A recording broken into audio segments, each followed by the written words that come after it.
বলে মালদা কিসের জন্য বিখ্যাত? এক কথা বলে দিল কিন্তু, মালদা কি জন্য বিখ্যাত? মালদা শহরটি কত সুন্দর লাগছে দেখতে। মালদা শহরটি মূলত গৌড় ও পান্ডুয়া শহরকে কেন্দ্র করে গড়ে উঠেছে, যা প্রাচীনকালে একসময় বাংলার রাজধানী ছিল।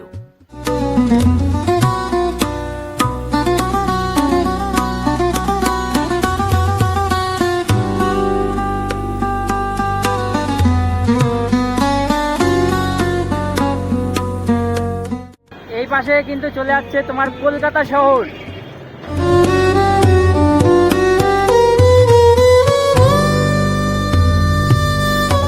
রজনী চেন 10 টাকা।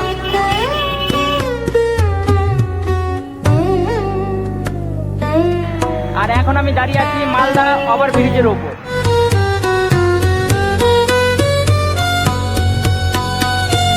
এখন আমি আছি ফুলের মার্কেটে, যেখানে আপনারা গাঁদা ফুল থেকে শুরু করে বিভিন্ন ধরনের ফুলের মালা দেখতে পারবেন। কোথায় এই মার্কেট?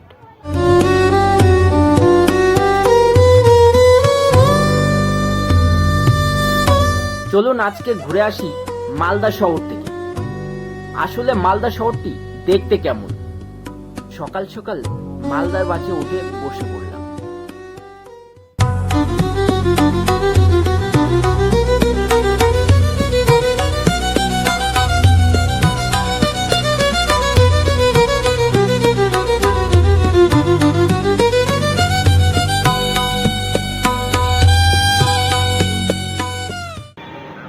নমস্কার বন্ধুরা, আমি সম্রাট। আজকে চলে এসেছি তোমাদেরকে নতুন একটি ভিডিও উপহার দেওয়ার জন্য শহর মালদায়। আর এখন আমি দাঁড়িয়ে আছি মালদা ওভারব্রিজের ওপর। আজকের ভিডিওটা মালদা ওভারব্রিজ থেকে শুরু করছি। চলুন শুরু করা যাক।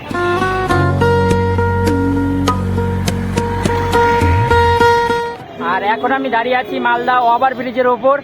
আর আমার ডান সাইডে চলে যাচ্ছে তোমার রায়গঞ্জ, বালুরঘাট, গঙ্গারামপুর সমস্তটাই কিন্তু থেকে যাচ্ছে এইদিকে। মালদা স্টেশনও কিন্তু এইদিকে থেকে যাচ্ছে। আর আমার অপোজিটিভ সাইডে ওই পাশে রাস্তাটা পার হয়ে দেখাচ্ছি বন্ধুরা। আমার এই পাশে কিন্তু চলে যাচ্ছে তোমার কলকাতা শহর।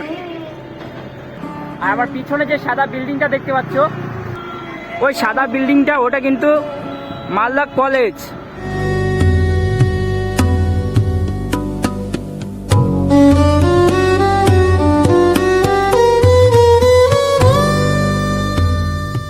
ইংরেজ বাজার বা মালদা পশ্চিমবঙ্গে ভারতে অবস্থিত একটি শহর।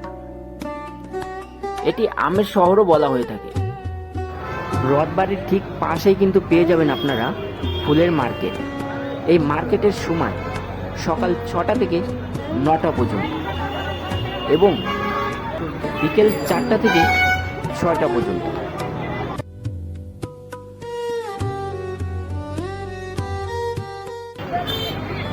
মালদা মানে কিন্তু আম, আর মালদার বিখ্যাত ফল হচ্ছে আম। এখন যেহেতু আমের সিজন নয়, এই কারণেই আমরা কিন্তু আম দেখতে পাচ্ছি না। আর এই দিকে চলে যাচ্ছে তোমার সবজি মার্কেট।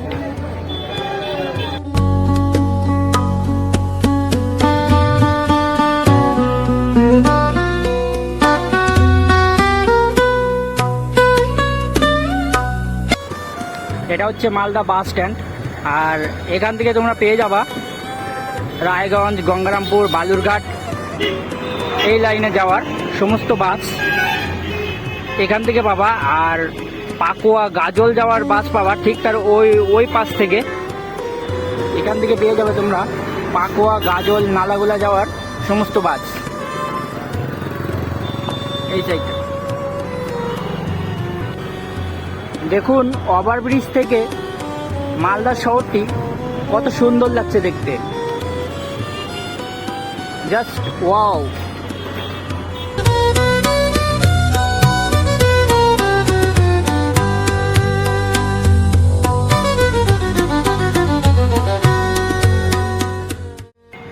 তো এই ছিল আজকের ভিডিওটি কেমন লাগলো অবশ্যই কমেন্ট করে জানিও। ভালো লাগলে চ্যানেলটি সাবস্ক্রাইব করে একটা লাইক করে দিও। দেখা হবে নেক্সট ভিডিওতে। সবাই ভালো থেকো, সুস্থ থেকো।